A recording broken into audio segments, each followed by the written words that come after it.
तो ऐसी प्रोसेस जो कि लाइफ के सर्वाइवल के लिए जरूरी होती है वो प्रोसेस कहलाती है लाइफ प्रोसेस। और उसी में से आज हम लोग यहाँ पर पढ़ने वाले हैं एक्सक्रीशन के बारे में। तो एक्सक्रीशन का मतलब क्या है, सबसे पहले तो वो समझिए। एक्सक्रीशन मतलब कि the removal of waste material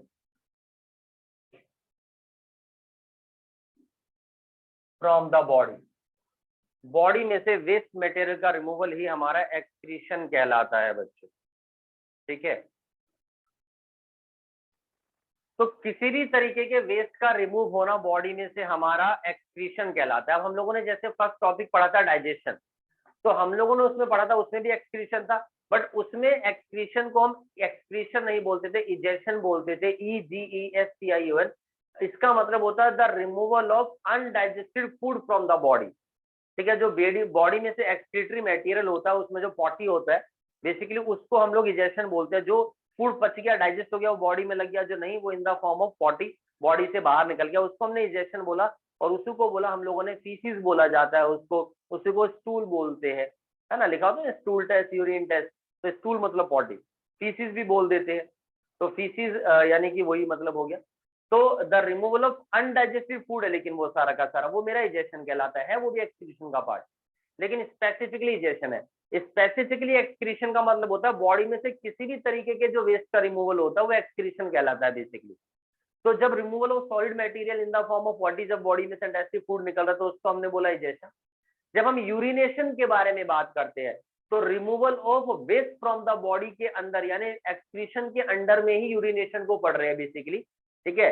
लेकिन इसका भी स्पेसिफिक मुद्दा होता है। हमारी बॉडी के अंदर हम लोग क्या देखते हैं, जो यूरिन में जो वेस्ट निकलता है वो सारा का सारा यूरिया होता है, दिस द यूरिया। तो बेसिकली बॉडी में से यूरिया और टॉक्सिक मटेरियल बॉडी में से रिमूव हो रहा है। तो ये जो प्रोसेस होती है या जिन ऑर्गेनिजम्स के अंदर ये प्रोसेस होती है वो यूरियोटेलिक कहलाते हैं। तो बेसिकली वी आर यूरियोटेलिक, ठीक है। तो यूरिया हमारी बॉडी में से in the form of waste excrete हो रहा है, और आपका जो है टॉक्सिक सब्सटेंस भी एक्सक्रीट हो रहा है। तो इसको हम एक्सक्रीशन की फॉर्म में पढ़ रहे हैं। बाकी एक्सक्रीशन के अंदर जो बॉडी में से पसीना निकलता है वो भी एक्सक्रीशन ही है एक तरीके से। आपकी डेड स्किन रिमूव हो रही है वो भी यानी किसी भी तरीके के वेस्ट का रिमूव होना एक्सक्रीशन कहलाता है। लेकिन स्पेसिफिकली अनडाइजेस्टेड फूड का रिमूव होना इजेक्शन कहलाता है, और यूरिनेशन को हम लोग एक्सक्रीशन के अंडर ही में पढ़ रहे हैं, तो कोई दिक्कत वाली बात ही नहीं है। चलिए, तो हम लोग इस बात से आपको ये क्लियर हो रहा होगा बेसिकली कि हम लोग यूरिनेशन के बारे में पढ़ रहे हैं कि यूरिन कैसे बनता है, यूरिन जो है वो किस तरीके से फिल्टर होता है, किस तरीके से हमारी बॉडी में से टॉक्सिक सब्सटेंस उसमें एक्यूमुलेट होते हैं, जाते हैं, रिमूव होते हैं, ये सारी प्रोसेस के बारे में, ठीक। चलिए, तो पहली चीज, removal of waste material from the body is called the excretion.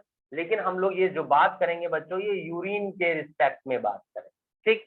अब हमारी बॉडी में से जो वेस्ट निकलता है यूरिन के रिस्पेक्ट में ही बता रहा हूँ, वो तीन तरीके का होता है। सबसे पहले यहाँ से निकलता है यूरिक एसिड, फिर निकलता है यूरिया, और फिर है यहाँ पर नाइट्रोजिनस वेस्ट, ठीक है जी।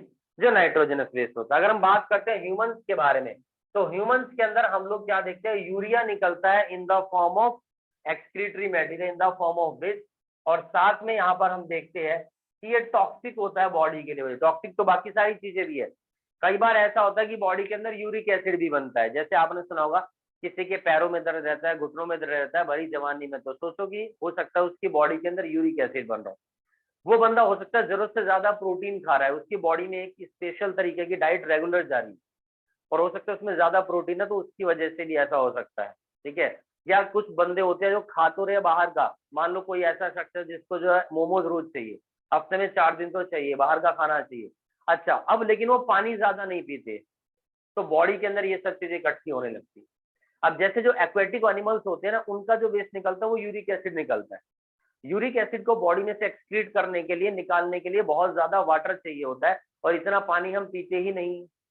नॉर्मली डॉक्टर बोलते हैं 1.5 से 2 लीटर पानी पियो, और हम आधे लीटर में छिप जाते हैं, पीते ही नहीं है। पूरे पूरे दिन में 2 गिलास 3 गिलास पानी, तो समटाइम्स इट हैपन आल्सो। तो उस समय बॉडी में यूरिक एसिड नहीं निकल पाता और वो इकट्ठा होने लगता है, ठीक है। तो बेसिकली हमारी बॉडी में से जो निकलता है वो यूरिया कम पानी में काम चल जाता है, ठीक। चलिए, अब यहाँ पर ये पढ़ते ये प्रोसेस है होता किस तरीके से है। तो सबसे पहले excretory organ, excretory organ in human, human के अंदर एक्सक्रीटरी ऑर्गन का नाम बताइए। The answer is kidney, and kidney is a bean shape structure. ठीक है जी, एक बीन शेप स्ट्रक्चर है, बीन शेप ऑर्गन है हमारे पास, इस तरीके की स्ट्रक्चर होती है। This is the kidney. ठीक है, ये हमारे पास इधर में किडनी है। अब हम लोग यहाँ पर देखते हैं कि जो किडनी होती है हमारे पास ही, ठीक है, ये हमारी बॉडी में दोनों साइड प्रेजेंट होती है, इधर इस पोजीशन पर पाई जाती है ना जी। बेसिकली वैसे तो ये बैक साइड में होती है हमारे इधर कमर के आसपास जो है, ठीक है, इधर प्रेजेंट होती है, लोकेटेड होती है किडनी। अब क्वेश्चन आता है कि what is the unit of excretory system, what is the unit of excretory system, excretory system की यूनिट बताइए कि एक्सक्रीटरी सिस्टम की यूनिट क्या होती है जी। कोई बताना चाहता है what is the unit of excretory system? Very good, that is the nephron. Neuron मत लिखिए ना गलती से, ठीक है, nephron is the unit of excretory system. तो हमारी बॉडी में हम लोग क्या देखते हैं, किडनी ही सारे तरीके का वेस्ट का फिल्ट्रेशन करती है, और वो प्रोसेस कैसे होती है, किस तरीके से होते हैं, वो भी हम लोग देख लेते हैं। तो हमारी पूरी बॉडी के अंदर जो चीज सर्कुलेट होती है बच्चों, वो है ब्लड। ब्लड हमारी पूरी बॉडी में सर्कुलेट होता है, और ये ब्लड आ रहा है ये ब्लड वेसल के थ्रू, और जिस ब्लड वेसल के थ्रू आ रहा है उसका नाम है यहाँ पर आर्टरी, उसका नाम है यहाँ पर बच्चों आर्टरी। पूरी बॉडी में ब्लड को लेकर के आने का काम आर्टरी का होता है, और वेन्स का काम ब्लड को लेकर के जाने का होता है। लेकिन हार्ट के केस में उल्टा होता है, वहां पर वेन ब्लड लेकर के आती है और आर्टरी ब्लड लेकर के जाती है। चलिए, तो किडनी का ही दूसरा नाम होता है बच्चों यहाँ पर रीनल, किडनी का ही दूसरा नाम रीनल है। तो इस वजह से हम लोग यहाँ पर इसको रीनल आर्टरी भी बोलते हैं, it is also termed as renal artery. ये हमारे पास ब्लड वेसल आ रही है ब्लड लेकर के, और ये इस तरीके से इसका पूरा का पूरा गुच्छा है। तो जो ब्लड वेसल का गुच्छा होता है इसी को हम लोग यहाँ पर बोलते हैं बच्चों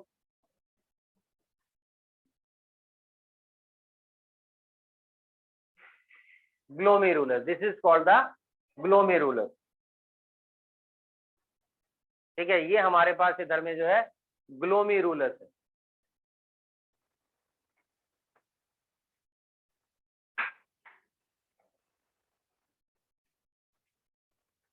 ठीक है, ग्लोमेरुलस मतलब कि टफ्ट ऑफ कैपिलरीज या टफ्ट ऑफ ब्लड वेसल। ठीक, और देन उसके बाद यहीं पर हमारे पास एक स्ट्रक्चर है इस तरीके की,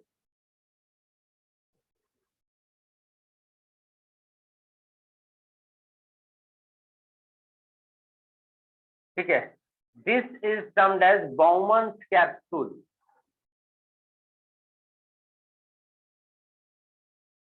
this is termed as Bowman's capsule, ये हमारे पास इधर में बाउमन्स कैप्सूल होता है बच्चों। ठीक, अब जो रीनल आर्टरी है वो ब्लड को लेकर के आई, ठीक है, और यहाँ पर हम लोग क्या देखते हैं, जो रीनल आर्टरी होती है ये थोड़ी सी नैरो ब्लड वेसल्स होती है। साथ ही साथ हमारे पास जब इनमें से ब्लड फ्लो हो रहा है, एक हार्मोन है जो यहाँ पर काम करता है जिसका नाम है एडीएच। एडीएच मतलब कि एंटी डाईयूरेटिक हार्मोन। अब ये करता क्या है, ठीक है जी, मान लीजिए कि ये मेरे पास यहाँ पर एक पाइप है और इसमें से बहुत इजीली किसी भी चीज का फ्लो हो रहा है। अब ये एडीएच हार्मोन क्या करेगा, इसको कंस्ट्रिक्ट कर देगा। ये देखिए इस तरीके से,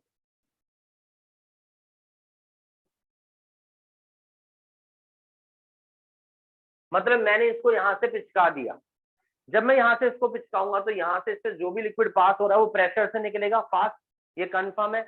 बिल्कुल ठीक यहाँ पर भी इस तरीके से हो रहा होता है। एडीएच हार्मोन के कारण जो ब्लड वेसल्स होती है हमारे पास, ये कंस्ट्रिक्ट होती है और इनमें से बहुत तेजी से फिल्ट्रेशन होता है, बहुत तेजी से फिल्ट्रेशन होगा। अब सोचिए कि इसके अंदर यहाँ पर यहाँ पर यहाँ पर यहाँ पर यहाँ पर यहाँ पर क्या है, there are some small pores. इस पाइप के अंदर छोटे छोटे हमारे पास क्या है बच्चों, पोर्स है। तो जो चीज बेसिकली लाइट होगी वो तो इजीली निकल जाएगी, कोई चीज ऐसी होगी जो इसके अंदर मिक्स है या भारी है वो इतनी इजिली फ्लो नहीं हो पाएगी, इसकी स्पीड कम होगी, वो इन पोर में से क्या होती रहेगी, एक्सक्रीट होती रहेगी। ठीक है, तो जो रीनल आर्टरी होती है, अगर मैं इसी को थोड़ा सा जूम करके दिखाऊं, मान लीजिए ये मेरे पास रीनल आर्टरी है, तो मैं देखता हूँ कि इसके ऊपर जिगजैग फॉर्म में इस तरीके से कवरिंग्स होती है बच्चे।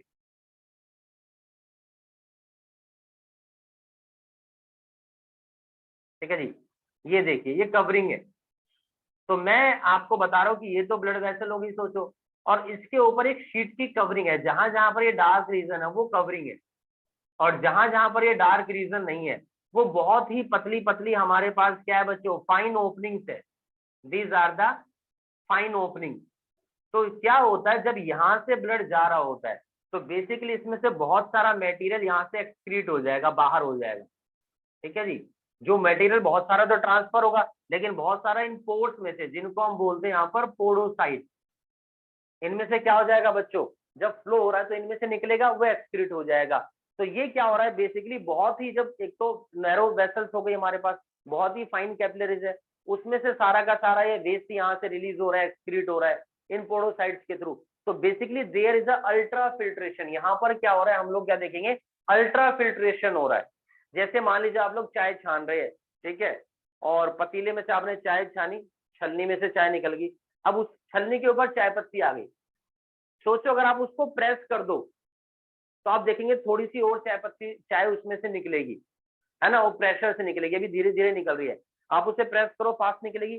सेम प्रोसीजर हमारे पास यहाँ पर हो रहा है, इन कैपिलरीज के फाइन होने के कारण, नैरो होने के कारण, और स्पीड फास्ट होने के कारण, अल्ट्रा फिल्ट्रेशन के कारण, जो भी डस्ट है, जो भी टॉक्सिक मुद्दा है in the form of elements, electrolytes, वो सारा का सारा हमारे पास कहाँ पर आ जाता है, इस बॉमन कैप्सूल के अंदर आ जाता है। ये कहां पर आ गया हमारे पास, बॉमन कैप्सूल के अंदर आ गया। चलिए, उसके बाद ये है हमारे पास बच्चों tubule. This is the tubule. Tubule में से आ रहा है, और आप देखेंगे कि यहां पर हमारे पास there is a highly convoluted tubule, एक हाईली कॉन्वुलेटेड यानी कि घुमावदार ट्यूब्यूल है, जिसको मैं बोलता हूं यहां पर पीसीटी। इसका नाम है यहाँ पर पीसीटी, ट्यूब्यूल बोल सकते हैं डायरेक्ट, अदरवाइज इसका नाम है proximal convoluted tubule. This is the proximal convoluted tubule. ठीक, और उसके बाद ये सारा का सारा यूरिनेशन हमारे पास इधर नीचे जा रहा है, ये सारा का सारा यूरिनेशन हमारे पास इस तरीके से नीचे जाएगा। अभी आप देखेंगे दिस इज द सारा, जब मेटीरियल नीचे जा रहा है, this is the descending limb, DESCENDING, this is the descending limb, यानी कि नीचे को जा रहा है। और आप देखेंगे थोड़ा सा वाइड है, यानी कि थिक, और देन उसके बाद ये इधर जाकर के फर्दर हमारे पास जो ट्यूब होती है बच्चों, नैरो हो जाती है। ये फर्दर हमारे पास क्या हो जाएगी, नैरो हो जाएगी। अब ये क्या है, this is the thin descending limb. ठीक है जी, लिम्ब मतलब कि ट्यूब ही मान लीजिए पार्ट है।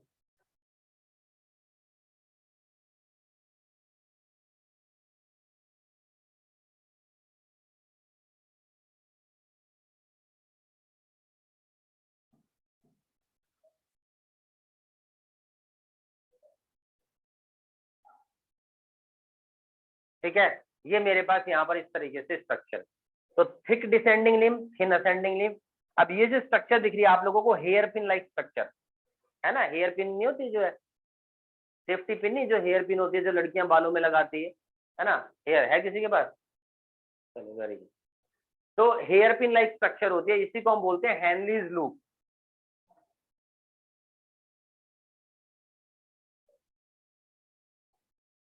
This is the Henle's loop, ये हैनलीज लूप है। और उसके बाद जो भी मटेरियल, जो भी कंटेंट यहाँ से सप्लाई हो रहा है वो नीचे, देन उसके बाद ऊपर जाएगा, तो this is the thin ascending limb.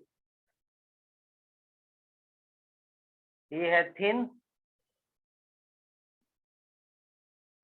Ascending limb, और ये हो गई मेरे पास थिक असेंडिंग लिम्ब, सारा कंटेंट ऊपर जाएगा। और फिर से मेरे पास फर्दर ये जो ट्यूब्यूल है ज्यादा घुमावदार है, जिसको मैं बोलूंगा DCT, यानी कि distal convoluted tubule. This is called the distal convoluted tubule. ये मेरे पास इधर डिस्टल कॉन्व्यूलेटेड ट्यूब्यूल है। और उसके बाद में जो भी वेस्ट है वो सारा का सारा एंट्री मारेगा मेरे पास यहाँ पर इस वाली डक्ट के अंदर, जिसको मैं बोलता हूं इधर में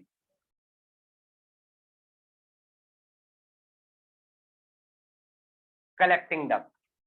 ठीक, अच्छा ये भी कंफर्मेशन है। मैं जब बोल रहा हूँ कि इसमें से बहुत सारा टॉक्सिक सब्सटेंस निकल जाएगा, तो ऐसा तो नहीं सिर्फ टॉक्सिक ही छनेगा, कोई छलनी तो लगी नहीं है। जब वाटर का पैसेज हो रहा है तो ऑब्वियस सी बात है वाटर भी जाएगा भाई, ऐसा थोड़ी सी टॉक्सिक निकल रहा है, वाटर भी तो बहुत सारा निकल रहा होगा, उसके साथ टॉक्सिक निकल रहा होगा, ये कंफर्म है।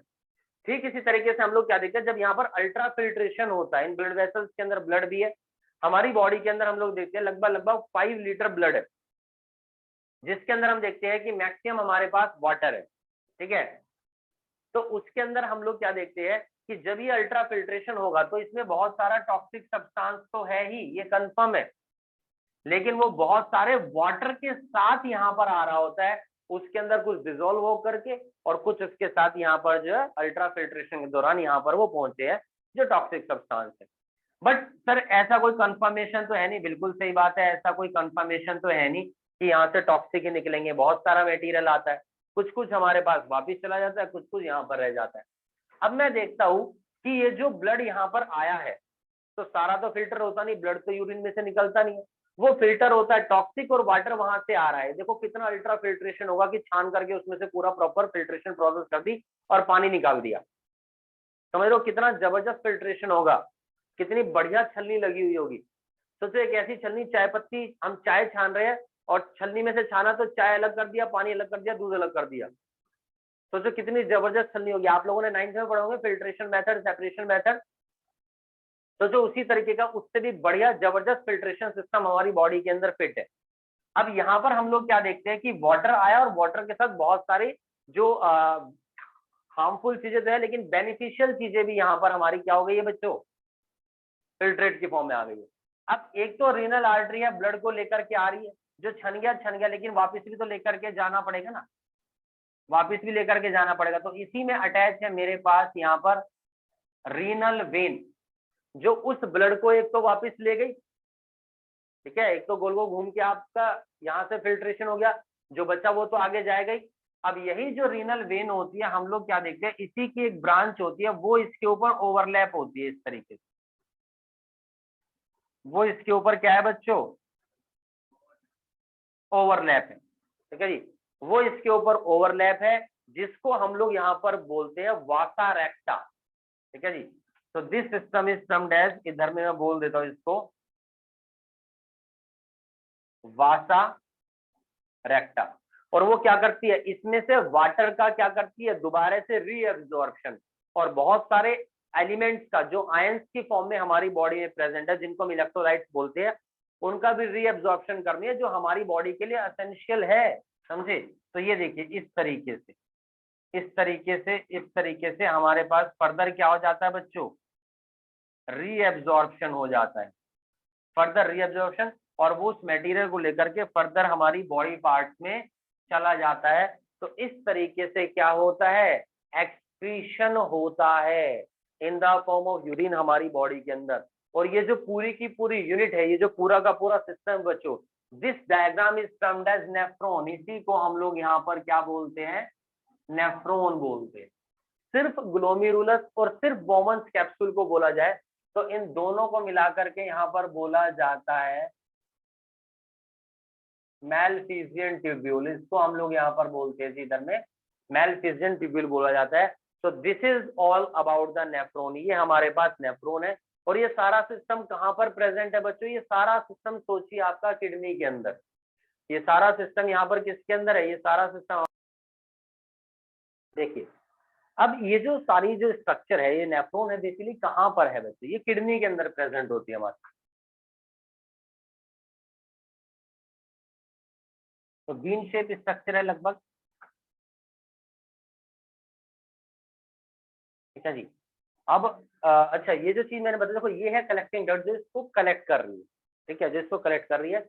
अब इसके अंदर हो सकता है एक नेफ्रॉन है, दूसरा ये रहा, तीसरा ये रहा, अलग अलग जगह से कनेक्ट है, ये भी मैं आपको बता दूं, ये सारी अलग अलग जगह से कनेक्ट है। और हम लोग क्या देखते हैं कि एक कलेक्टिंग डक्ट के अंदर बहुत सारे नेफ्रॉन्स एक्यूमुलेट होते हैं हमारे पास, ठीक। अब ये किडनी है, इस किडनी के अंदर मैं देखता हूँ कि ये आ रही है मेरे पास सबसे पहले इधर रीनल आर्टरी ब्लड वेसल से, ये रीनल वेन भी है, कोई दिक्कत नहीं, ठीक। अब ये जो किडनी होती है मेरे पास, इसके दो पार्ट होते हैं, ये देखिए,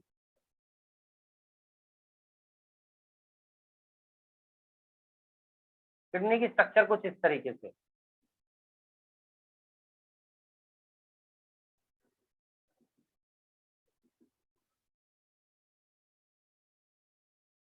ठीक है जी।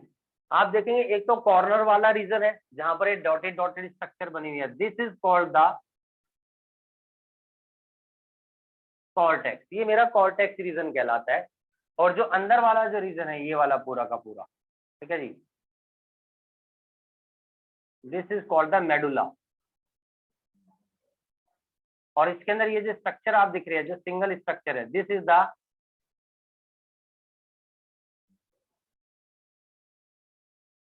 मेडुलरी पिरामिड, ये हमारे पास इधर में मेडुलरी पिरामिड है, ठीक। और ये जो पूरी स्ट्रक्चर बना के दिखाई है मैंने, देखो ये यहाँ पर है, इसके अंदर ये यहाँ प्रेजेंट, ये ब्लड वैसे मान ली यहाँ से गई, ये इस तरीके से, ठीक है जी, दिख रही है आप लोगों को, इसके अंदर ये नेफ्रॉन बना हुआ है। तो यहाँ पर एक इस मेडुला जो है, मेडुलरी पिरामिड, इसके अंदर एक मैंने नेफ्रॉन बनाया, बहुत सारे भी हो सकते हैं, और ये सारों का कलेक्शन होकर के फिर जो है यूरिन आता है, वो सारा यहाँ से निकलता है, दिस इज द यूरेटर, ये हमारे पास कहलाती है यूरेटर। और जो ब्लड वेसल्स है जो एंट्री मार रही है, और ये जो आपको कर्व शेप स्ट्रक्चर दिख रही है, जो नोच लाइक स्ट्रक्चर है, जहां से यूरेटर भी निकल रहा है, this is called the hilum, this is called the hilum. ये हमारे पास इधर में क्या कहलाता है बच्चों, हाइलम कहलाता है। आजकल कुछ लोग क्या कर रहे हैं कि जो लोग स्मोकिंग करते हैं कुणाल, ठीक है भाई, जो बीड़ी पीते हैं, हुक्का पीते हैं बहुत ज्यादा, कुछ नहीं रखा इन चीजों में। स्मोकिंग से क्या होता है, हाइलम जो होता है चौड़ा हो जाता है, और जितना भी वेस्ट निकलना चाहिए वो तो इसके बाद की बात है। तो हम देखते हैं कि बहुत सारी चीजें यहाँ पर भी हमारे पास रह जाती है, लेकिन बहुत सारा प्रोटीन जो होता है वो यहीं से साइड में निकल जाता है, जब इससे निकलना चाहिए वो इसमें से निकल जाता है, प्रोटीन बॉडी में से निकल जाता है, प्रोटीन की कमी हो जाती है, जिसकी वजह से बॉडी के अंदर बहुत सारे इशू हो जाते हैं, या इशू होते हैं, जैसे स्वेलिंग का इशू होता है। कई बार आप सुबह सुबह जब सोकर के उठते हैं, आप देखें आपके फेस पर एक स्वेलिंग सी होती है ना, कई बार उंगलियों में स्वेलिंग होती है, एक नॉर्मल, थोड़े टाइम बहुत ठीक हो जाता है, थोड़ी देर बाद, ठीक है। लेकिन कई बार क्या होता है, आप सुबह उठा रहे हो और देखा कि आपके मुंह पर पूरे फेस पे स्वेलिंग है जो गई नहीं शाम तक, या पैर में स्वेलिंग है, या हाथों में स्वेलिंग है ना, यहाँ ठीक हो गई, वहां हो गई, वहां खराब हो गई, वहां ठीक हो गई। ऐसा क्यों होता है, किस वजह से होता है, किस लिए होता है? तो होता क्या है कि हमारा जो ब्लड होता है, उस ब्लड के अंदर बहुत सारा वाटर होता है, और हमारे ब्लड के अंदर एक प्रोटीन होता है जिसका नाम होता है एल्बुमिन, जो उस वाटर को होल्ड करके रखता है। बट समटाइम्स क्या होता है, अगर हमारी बॉडी में पानी की कमी हो जाती है, बात नंबर एक, तो यानी कि टिश्यू में, तो वाटर जो है ब्लड में से टिश्यू तक जाता है, और ऐसा होगा तो खतरनाक है, क्योंकि ब्लड में टिश्यू, ब्लड के अंदर वाटर की कमी हो जाएगी, तो टिश्यू में जब वाटर जाता है तो स्वेलिंग इशू हो जाते। ऐसा क्यों होता है, बॉडी में प्रोटीन की कमी के कारण अगर मान लो हो गया, तो तुम्हारी बॉडी में प्रोटीन की कमी, तो एल्बुमिन प्रोटीन नहीं है जो वाटर को होल्ड करके रखा हुआ है ब्लड के अंदर, तो भी तुम्हारा सारा ब्लड कहाँ जाएगा, टिश्यू में, तो भी स्वेलिंग इश्यू होते हैं। तो इस तरह के बहुत सारे इश्यूज होते हैं, हाइलम की चौड़ी होने के कारण भी ऐसा हो जाता है, और कई बार प्रोटीन की डेफिशिएंसी के कारण भी हो जाता है। और प्रोटीन की डेफिशिएंसी के कारण, तो प्रोटीन खाओगे सही हो जाएगा, मेंटेन करो, पानी पियो सही हो जाएगा। और मैं कह रहा हूँ तुम स्मोकिंग कर रहे हो, हुक्का पी रहे हो, है ना, आजकल ये फैशन में है हुक्का बार, तो क्या होगा, तुम्हारी हाइलम चौड़ी हो गई, अब तुम कितना ही पानी पी लो, प्रोटीन सारा बाहर निकल जाएगा, वो ठीक ही नहीं होगी। तो इस तरह के बहुत सारे इश्यूज यहाँ पर हमारे पास होते हैं। This is all about the kidney. बाकी इसकी एग्जैक्ट स्ट्रक्चर क्या होती है, कैसे होती है, मैं आपको वो भी यहाँ पर बता देता हूँ। देखिए ये हमारे पास इस तरीके से किडनी है,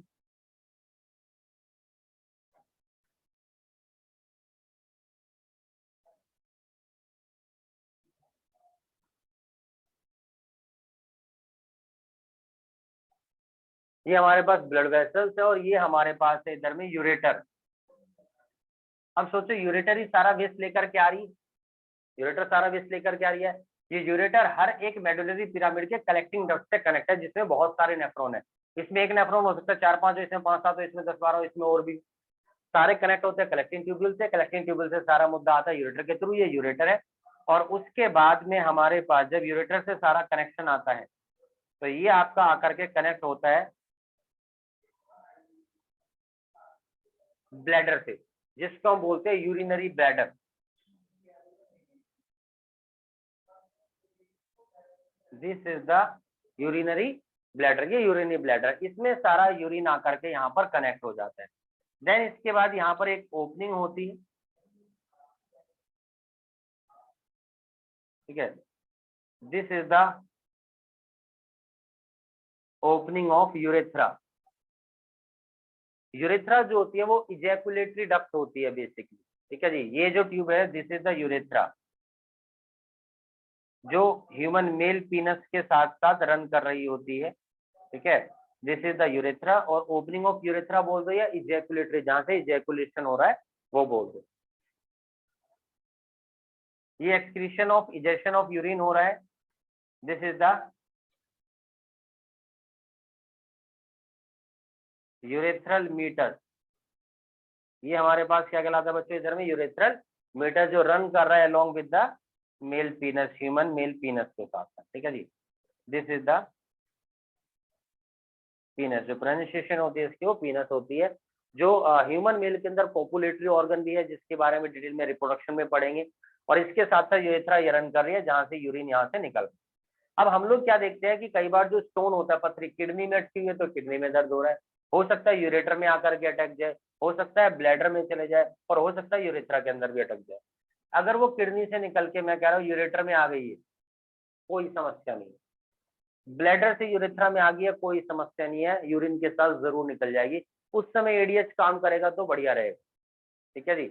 उसी में रहती है किडनी में, और वहीं पर गोल गोल गोल गोल गोल गोल घूम रही है तो पेन उठता है, अपनी पोजीशन सेट कर लेती है, वो यहाँ पर होती है बेसिकली इनके बीच में, तो दिक्कत होती है उसकी वजह से कहीं, ठीक। चलिए, और यहाँ पर मैं आपको बता दूं कि यहाँ पर ही हमारे पास कुछ मसल्स होती है जिनको बोलते हैं स्पिंचर मसल, ठीक है जी।